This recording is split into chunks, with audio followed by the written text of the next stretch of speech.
ఆంధ్రప్రదేశ్లో ఎన్నికల వేడి రోజురోజుకు రసవత్తరంగా సాగుతున్నాయి. ఎన్నికల షెడ్యూల్ విడుదల కావడంతో అధికార విపక్షాలు ఎన్నికల సమరానికి సిద్ధమవుతున్నాయి. అధికార వైఎస్ఆర్సీపీ 175 స్థానాలకు అభ్యర్థులను ప్రకటించి ఎన్నికల ప్రచారంలో దూకుడు మీద ఉంది. 175 స్థానాల్లో గెలిపే లక్ష్యంగా వైసీపీ ఎన్నికల రణరంగంలోకి దిగింది. ఇదిలా ఉంటే తాజాగా టీడీపీ అభ్యర్థుల మూడో జాబితా విడుదలైంది. 11 అసెంబ్లీ స్థానాలతో పాటు 13 ఎంపీ స్థానాలకు కూడా టీడీపీ అభ్యర్థులను ప్రకటించింది. అయితే ఈ జాబితాలో టీడీపీ సీనియర్ నేత, మాజీ మంత్రి దేవినేని ఉమాకు బాబు షాక్ ఇచ్చారు. మాజీ ముఖ్యమంత్రి, టీడీపీ అధ్యక్షుడు నారా చంద్రబాబు నాయుడు నమ్మించి మోసం చేయడంలో దిట్ట అని చాలా మంది అభిప్రాయపడుతుంటారు. వంచన, మోసం, వెన్నుపోటులతోనే ఆయన రాజకీయం చేస్తారని ప్రత్యర్థులు ఆరోపిస్తుంటారు. ఆ మాటలను నిజం చేస్తూనే చంద్రబాబు చాలా మందిని టికెట్ ఇస్తానంటూ చివర్లో హ్యాండ్ ఇచ్చారు. ఇక చంద్రబాబు రాజకీయ ధోరణి తెలిసిన వారు అనేక అభిప్రాయాలు వ్యక్తం చేస్తున్నారు. ఒక నియోజకవర్గంలో 2-3కి నీకంటే నీకే టికెట్ అని నమ్మించి బీఫామ్ ఇచ్చే సమయంలో ఊహించని షాకులు ఇస్తుంటారని పలువురు చెబుతుంటారు. ఇక తన రాజకీయ భవిష్యత్తు కోసం నమ్మిన వారిని, తన వెంట నడిచిన వారిని కూడా నిండా ముంచేస్తారనే టాక్ ఉంది. అంతేకాక నమ్మించి వెన్నుపోటు పొడుస్తాడనే సాక్ష్యాతో మాజీ సీఎం ఎన్టీఆర్కే వెన్నుపోటు పొడిచిన ఘనుడు చంద్రబాబు అని వైసీపీ నేతలు చెబుతుంటారు. ఇక పార్టీని నమ్ముకున్న వారికి కాకుండా పక్క పార్టీ నుంచి చివరి నిమిషంలో వచ్చిన వారికి చంద్రబాబు పెద్దపీట వేస్తుంటారు. ఇదే విషయంలో ఇటీవల విడుదల చేసిన తొలి 2 జాబితాల్లో స్పష్టంగా కనిపించింది. ఎప్పటి నుంచి పార్టీ కోసం పనిచేసి సీనియర్ నేతలను కాదని బాగా డబ్బు ఖర్చు పెట్టే ఎన్ఆర్ఐలకు అధికార పార్టీ నుంచి వచ్చిన వారికి టికెట్టు కేటాయించారు. మాజీ మంత్రి పీతల సుజాతే స్వయంగా తన ఆవేదనను వ్యక్తం చేశారు.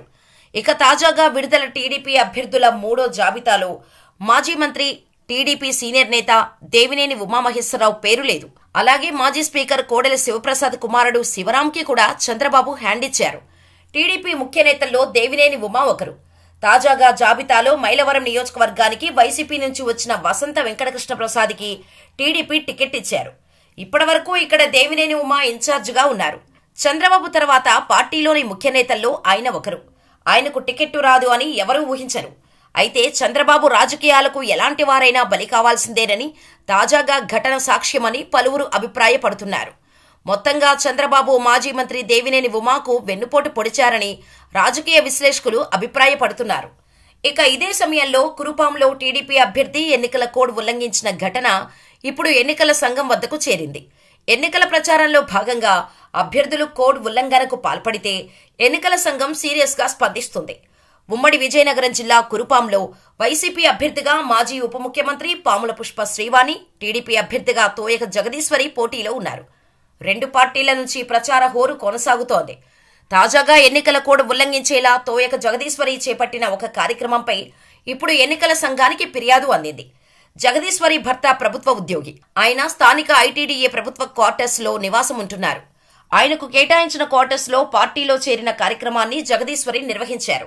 దీనిపైన నియోజకవర్గ రిటర్నింగ్ అధికారుల ఎన్నికల సంఘానికి సమాచారం అందించినట్టు విశ్వసనీయ సమాచారం. ఈ నెల 16న ఎన్నికల షెడ్యూల్ విడుదలైన తర్వాత కోడ్ అమలుపైన ఎన్నికల సంఘం ఇప్పటికే కలెక్టర్లకు స్పష్టమైన మార్గదర్శకాలు జారీ చేసింది. ఎవరైనా పోటీలో ఉన్న అభ్యర్థులు కోడ్ ఉల్లంఘనకు పాల్పడితే వారిపైన అనర్హత వేటు వేయడానికి కూడా వెనకాడవద్దని స్పష్టం చేసింది. ఇప్పటికే అన్ని జిల్లా కలెక్టర్లకు స్పష్టమైన దిశానిర్దేశం చేయడం జరిగింది. తాజాగా జగదీశ్వరి నీలకంఠాపురం పంచాయతీ మామిడి మానుగూడ, సాలిడెంగూడకు చెందిన కొన్ని కుటుంబాలను తమ పార్టీలోకి చేర్చుకున్నారు. ఈ కార్యక్రమం తన భర్త ప్రభుత్వ ఉద్యోగి కావటంతో కేటాయించిన ప్రభుత్వ క్వార్టర్స్లో నిర్వహించడంపైన స్థానికంగా ఫిర్యాదులు వచ్చాయి. దీంతో ఈ వ్యవహారంపైన ఉన్నతాధికారులకు స్థానిక అధికారులు నివేదించినట్టు తెలుస్తోంది. పార్టీలో చేరికల సమయంలో తీసిన ఫోటోలు, వీడియోలు కూడా ఆధారాలుగా అందించినట్టు సమాచారం. దీనిపైన పూర్తి సమాచారం సేకరించిన తర్వాత ఉన్నతాధికారులు స్పందించే అవకాశం కనిపిస్తోంది. కోడ్ ఉల్లంఘన విషయంలో ఇప్పటికే ఎన్నికల సంఘం ఉన్నతాధికారులకు సైతం ఆదేశాలు జారీ చేసింది. కురుపాం టీడీపీ అభ్యర్థి జగదీశ్వర్ కోడ్ ఉల్లంఘనకు పాల్పడ్డారని, ఫిర్యాదుల వేళ ఇప్పుడు ఎన్నికల సంఘం ఎలాంటి చర్యలు తీసుకుంటుంది అనేది స్థానికంగా ఉత్కంఠ పెంచుతోంది.